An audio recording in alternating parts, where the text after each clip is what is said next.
Boa noite, colegas. Nós estamos regravando o segundo encontro, porque teve problemas de queda de internet, queda de energia, e o texto ficou muito truncado. Então, nós estamos regravando e aproveitando uma parte da gravação antiga. Então, voltando ao primeiro encontro, nós temos a finalidade dos estudos práticos do direito bancário e títulos de crédito. Para que servem esses encontros? Para que nós estamos estudando?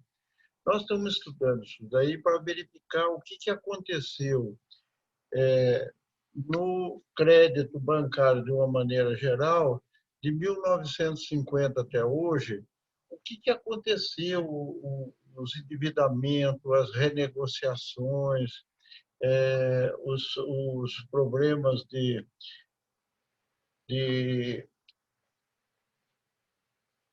de desconto de dívida, de prorrogação, a securitização de 1995. O que aconteceu? As consequências que causaram todos esses abusividade, renegociação, isso daí veio lá de 1950, referente a juros capitalizados. Depois, ela foi afetada no período de 2004 até 2008, 2009, ou até mesmo 2010, por uma pandemia que teve das gripes aviária e suína. E, posteriormente, veio o Covid-19.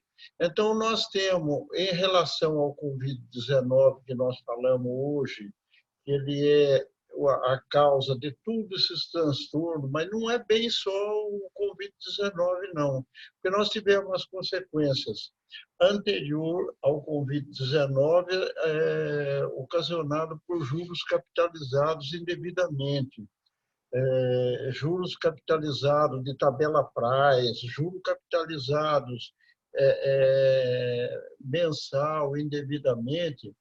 E depois nós tivemos, então, o antes do Covid-19, durante o Covid-19, que é o que nós estamos vivendo, e as consequências futuras.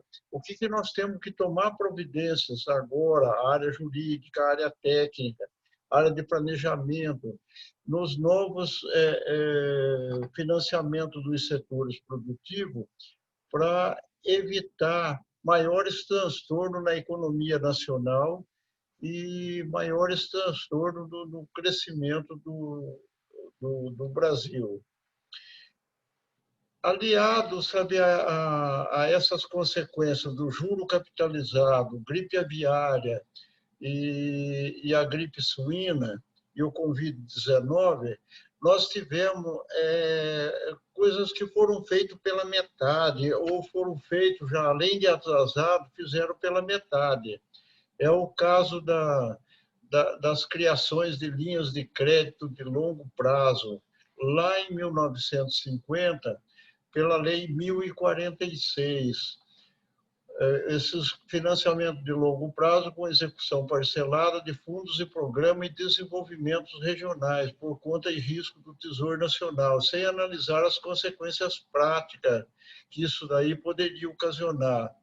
A reforma de 1964, ela criou o Banco Central do Brasil, criou o Banco Nacional da Habitação, uma autarquia, e ele tinha autonomia de normatizar a lei, ele fazia normas de crédito, normas de cobrança de juros, norma de cobrança de seguro, ele normatizava a coisa diferentemente do que estava na lei da época, no nosso ordenamento jurídico daquela época. Aí foi criado, quando criaram o Banco Central do Brasil, o Banco Nacional da Habitação, veio os problemas dos fundos de pensão, de financiadora,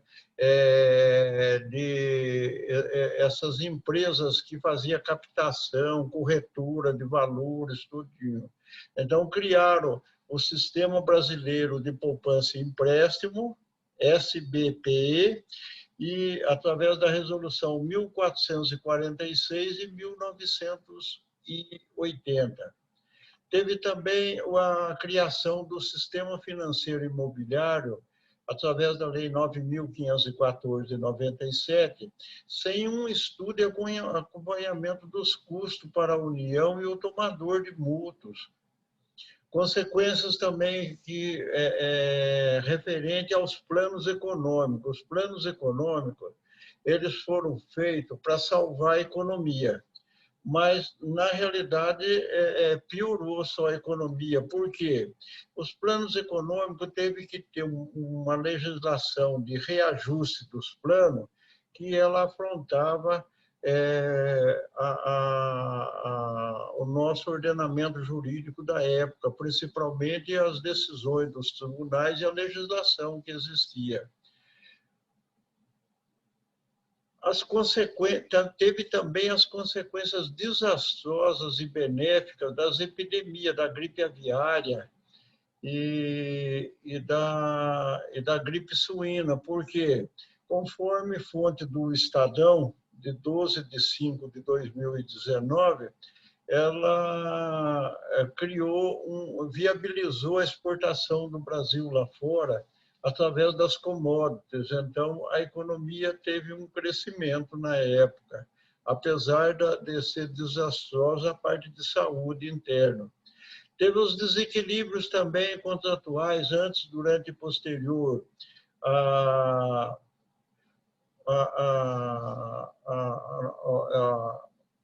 o 1950, referente ao endividamento público e privado, a dívida imobiliária, que é posterior, por exemplo, principalmente aos planos econômicos, e principalmente depois de 2004 para cá, ela cresceu a dívida mobiliária,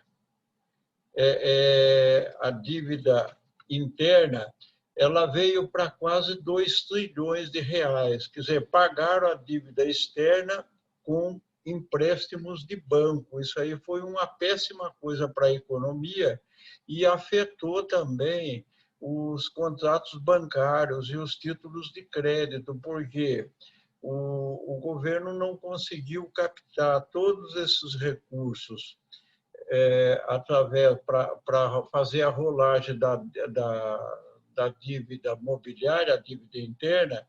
Aí o que aconteceu? Isso aí veio causar um transtorno porque ele teve que tomar dinheiro emprestado de banco. Outra coisa foi a ameaça das bolhas financeiras da área imobiliária e casa própria e nas demais áreas, principalmente nos planos econômicos.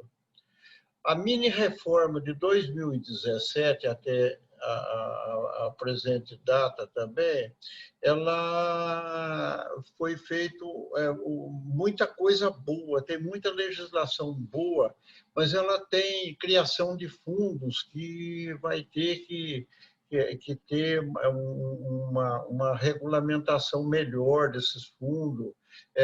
Como é que esses fundos vai operar? Porque não adianta o Tesouro Nacional tirar o risco dele das operações de crédito e depositar dinheiro do Tesouro Nacional para cobrir o risco dos bancos particulares. Porque isso daí, na certa, vai acontecer igual o fundo de variação que teve lá atrás na casa própria, o fundo de variação salarial lá da casa própria, que ele foi criado com uma finalidade e, na prática, o dinheiro foi para outras coisas. os desequilíbrios das cobranças de juros futuros antecipados ou juros não vencidos em desacordo com o Código Civil, tanto o Código Civil de 2002 como o de 1916. Hoje nós vivemos um estado de grande instabilidade na economia, com essa legislação nova que até se criar uma jurisprudência que venha a regulamentar e venha a criar uma segurança jurídica, vai demorar um tempinho, porque vai depender da uniformização dessa legislação e a interpretação, sabe, uma interpretação unificada dessa legislação. Para continuar a estudar tudo o que aconteceu para trás até agora, nós vamos fazer umas divisões dos contratos bancários e dos títulos de crédito. Falamos na divisão por finalidade, principais contratos e títulos de crédito por finalidade, casa própria, cartão de crédito, execução fiscal tributária, leasing, crédito, sentença arbitral, sentença do juizado especial, sentença das comissões de negociação, sabe, e conciliação, os títulos de crédito com garantido com alienação fiduciária, uma imensidade dele por espécie. Então, a maioria dos títulos de crédito criado para servir para avançar a economia, eles não são utilizados. Tem uma legislação lá, tem uma imensidade de títulos, pouquíssimos títulos decolaram, né? E então nós vamos ver isso aí para frente aí nos encontros, os principais contratos e títulos de crédito quanto a sua espécie, divisão dos títulos de crédito quanto à espécie. A outra divisão também é divisão dos contratos bancários e títulos de crédito quanto ao tempo. Os contratos firmados antes e posterior a 31 de março de 2000 e a casa própria 6 de julho de 2009.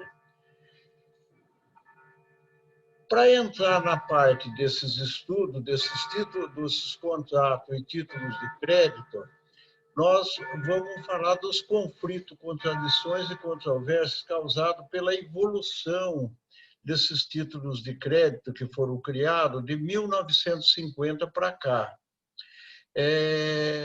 Houve a economia, sabe, exigia, sabe, uns títulos de crédito mais modernos, que deslanchasse, sabe, a nossa a venda de produto, o mercado internacional, o mercado interno.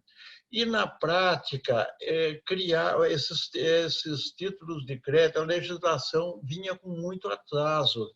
Então, o que acontecia? A necessidade do mercado, sabe, exigia, foi feito um monte de remendo de título e outros títulos que foram sendo assim modificados através da legislação. Isso aí tem um trabalho muito bonito do Rui Rosado, os contratos bancários e a jurisprudência do Superior Tribunal de Justiça. As interpretações, outra coisa que atrapalhou demais também, são as interpretações extravagantes das cláusulas contratuais, principalmente referente à aplicação de encargos de juro, correção, juros de mora, seguro. Cobrança de juros, sabe, que não estava vencido, como se fosse juro vencido, atrapalhou demais também o desenvolvimento tanto da economia como da área de contrato e da área principalmente de financiamento.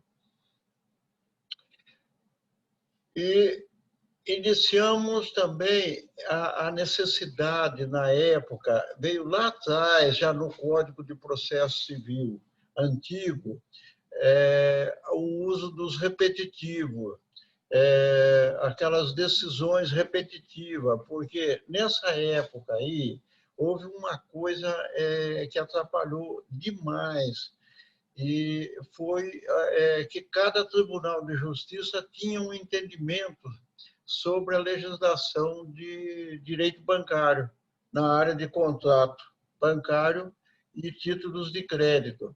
Então, você tinha, Goiás tinha um entendimento, Minas Gerais tinha outro, Rio Grande do Sul tinha outro, e isso daí foi criando um congestionamento de processo no judiciário do ano de 2005, final de 2004, 2005 até 2015, que chegou a quase 120 milhões de contratos mal resolvidos, contratos congestionados ou contratos que não conseguiu chegar no final do cumprimento de sentença.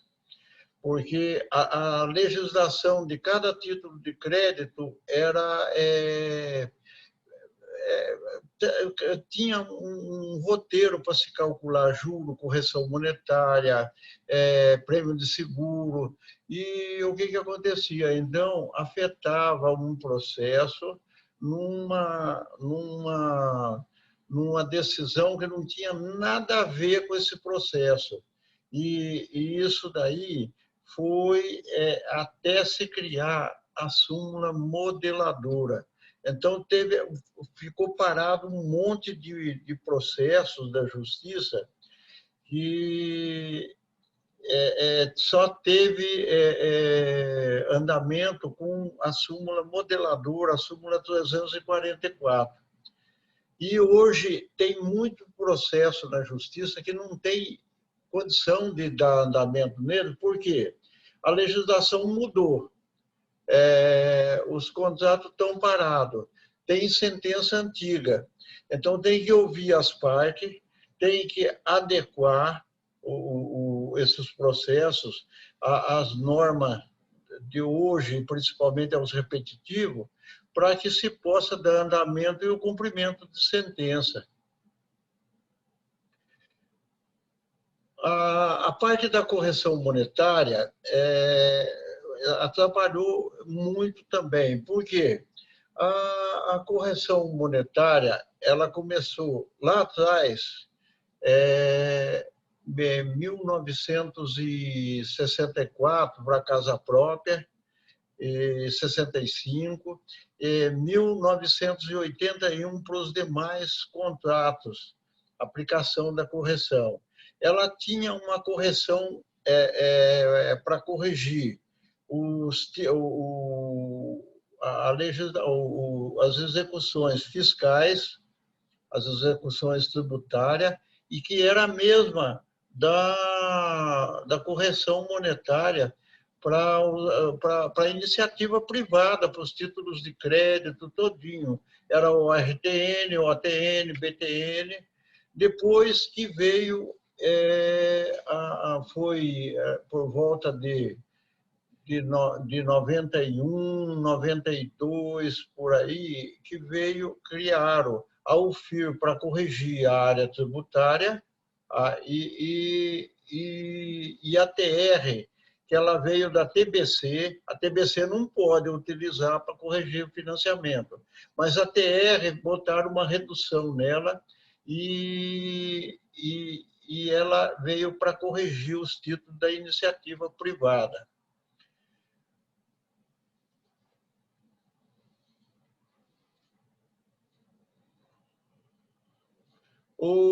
Os principais contratos de títulos de crédito quanto à espécie do documento vieram as cambiais que nós usamos. Até hoje ainda se usa nota promissória para garantia de financiamento de contratinho. Temos também os contratos de mútuo de financiamento, cédula hipotecária e veio por aí afora. As mais utilizadas hoje, que são títulos de crédito, e teve uma mudança na legislação atual. É a cédula de produto rural, cédula de crédito bancário, as cédulas de crédito rural, cédula de crédito industrial, já foi perdendo a finalidade. E a última agora é a cédula, a cédula imobiliária rural. É coisa nova, ela trouxe um punhado de mudança já regulamentado dentro dela, que vai mudar também esses outros títulos de crédito aí, por exemplo, a cédula de crédito de financiamento rural, a cédula de crédito comercial, ela vai ter uma série de mudanças porque se criaram títulos eletrônicos, títulos escritural, e criaram, e continua o título material também, que eu acho que não vai ter muito futuro nisso aí, porque com a falta de títulos novos e de uma lei que regulamente todos, elas criaram muito remendo nelas, modificação, e fica aquela confusão de juros, qual correção que se usa nesses títulos, porque cada lei que criou um título desse daí, ela tem uma regulamentação diferente.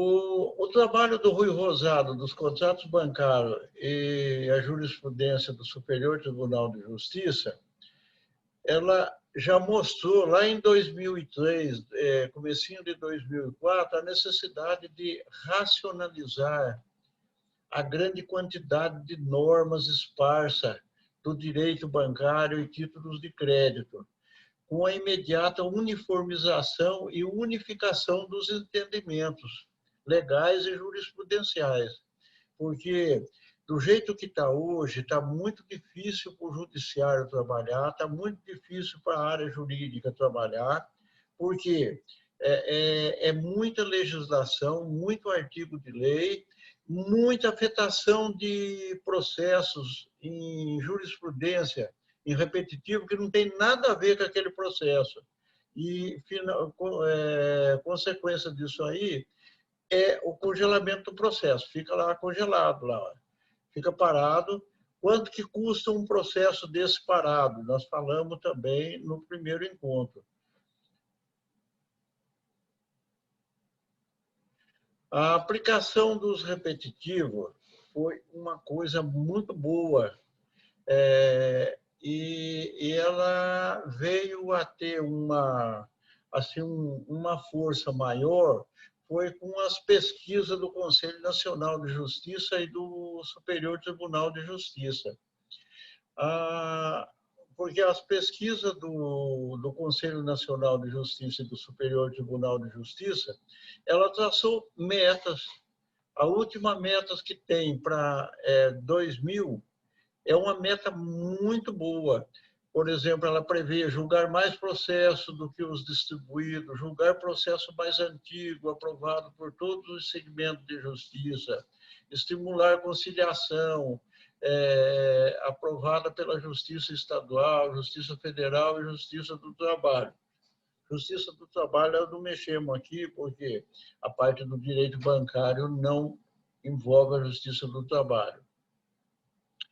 Essas metas, ela deram uma força maior para a aplicação do julgado repetitivo, porque o julgado repetitivo, o que ele vai acontecer, tanto do Superior Tribunal de Justiça, do Tribunal Superior, sabe? Como do segundo grau, porque já tem as súmulas, já tem aquele punhado de repetitivo de julgamentos repetitivo, criar uma súmula. Por exemplo, o nosso tribunal aqui tem uma súmula aqui que vai simplificar muito a parte do estudo e petição, sabe, e andamento de processo dos processos dos contratos bancários e títulos de crédito, porque elas são excelentes, essas súmulas, e não vai precisar estar fazendo aquelas fundamentações e só enquadra naquela súmula, fundamentação, por exemplo, a de cartão de crédito consignado. Então, você não precisa mais estar fazendo aqueles processos com 1.000 laudas, 2.000 laudas, não. É um processinho ali, no máximo, com 40, 20 laudas, e já fundamenta tudo. E já se discute tudo o que delimitou, sabe, dentro do processo. Outra análise que ajuda muito a análise do Conselho Monetário, do Conselho de Justiça Federal e do Superior Tribunal de Justiça é a análise dos maiores demandantes, porque hoje, quando você vai estudar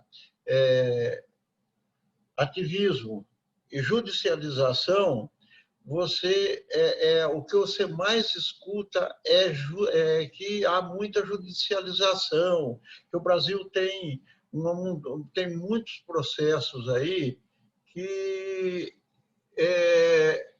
você não precisa estar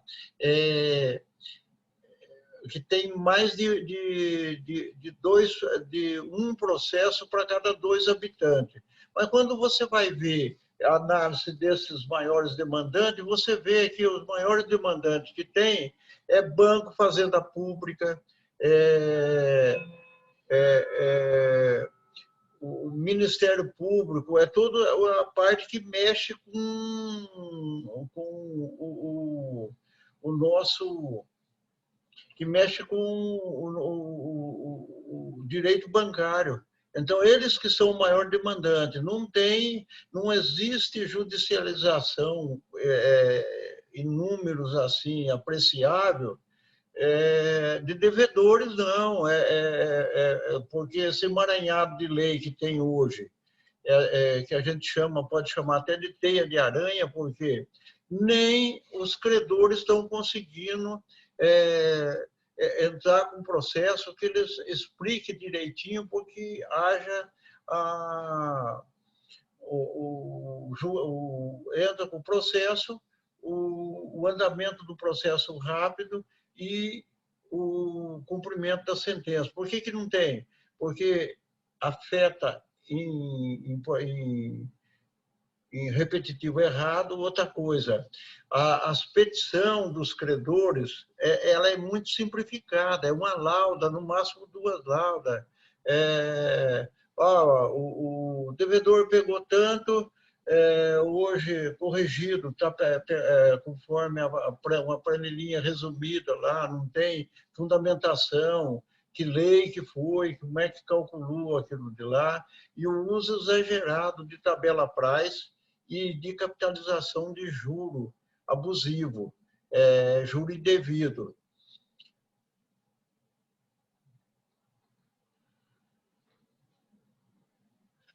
E a finalidade dessa aula, desse encontro, é os procedimentos práticos e de limitação dos assuntos e fatos discutidos. Análise, por exemplo, hoje, quando você pega um processo, você tem que analisar, fazer uma análise, está no item K. O K1, por exemplo, análise das cláusulas contratuais do documento de crédito diante do nosso ordenamento jurídico. Análise das consequências dos juros capitalizados e do uso da tabela price. Delimitar os pontos, assuntos e fatos discutidos referente ao documento de crédito. Então, outra coisa também que nós vamos analisar é a análise dos fatos e pontos discutidos com o relatório de endividamento de risco do Banco Central do Brasil. Pega esse relatório e olha para você ver. Por exemplo, um cartão de crédito, você olha quantos que tem lá por percentual de endividados, de pessoas que pegaram esse tipo de crédito.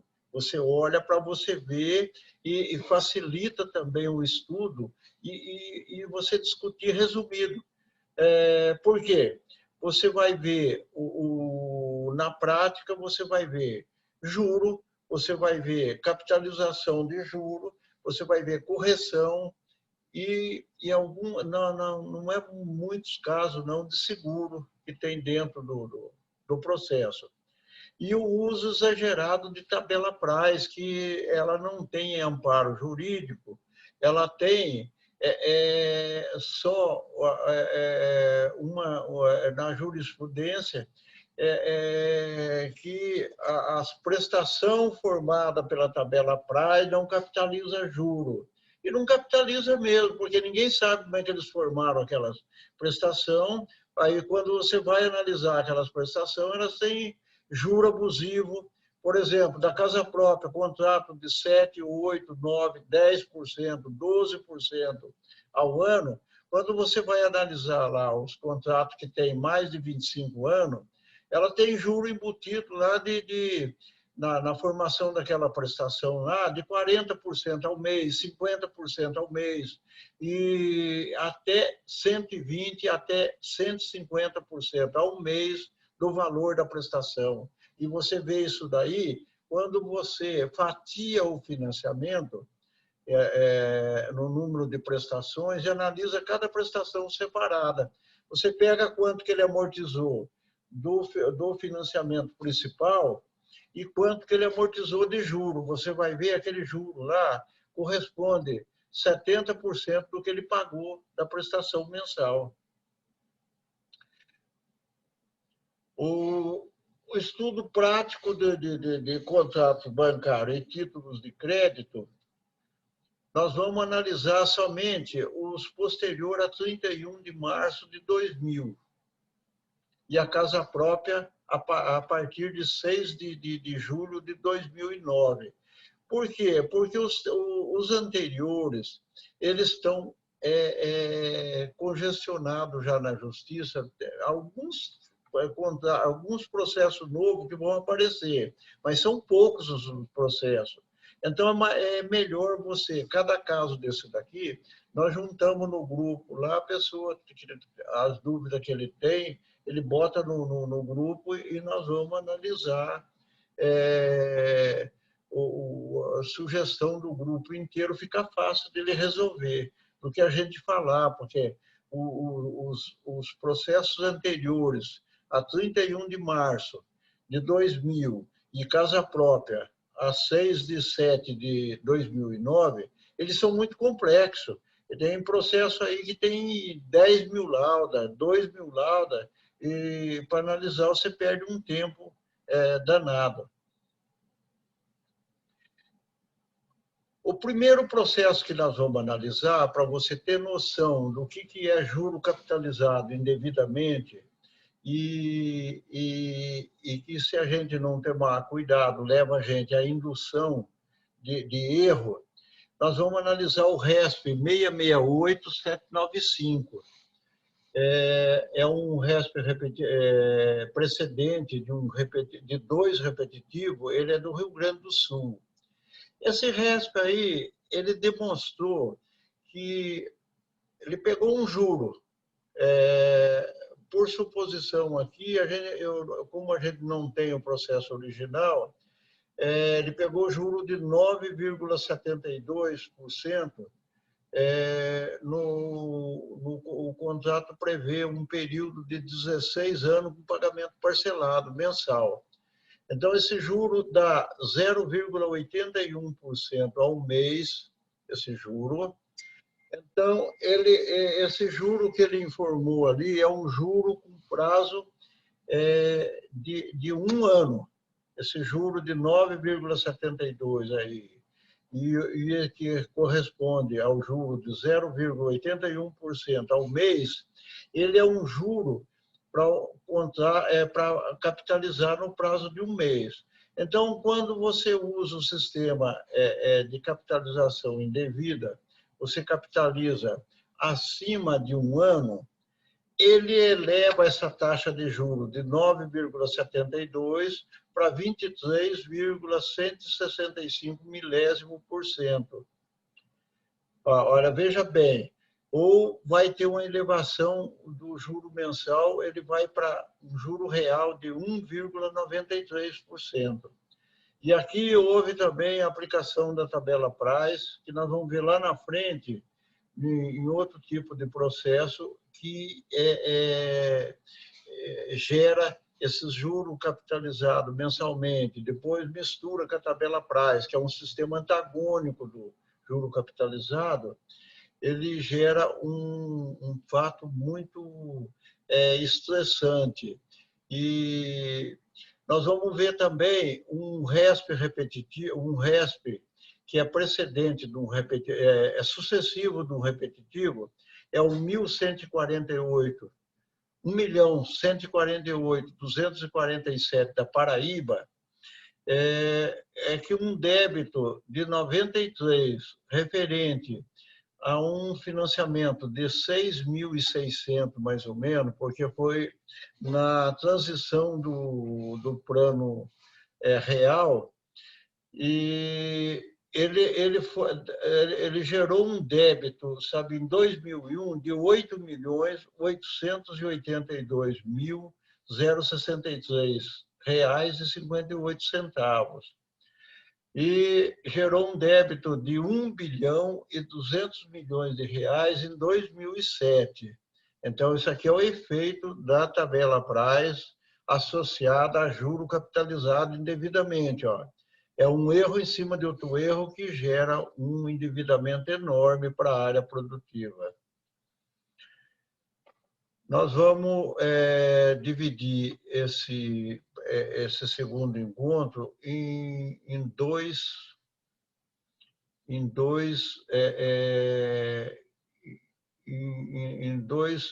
vídeos. Aqui nós vamos parar para dar continuidade no vídeo 2.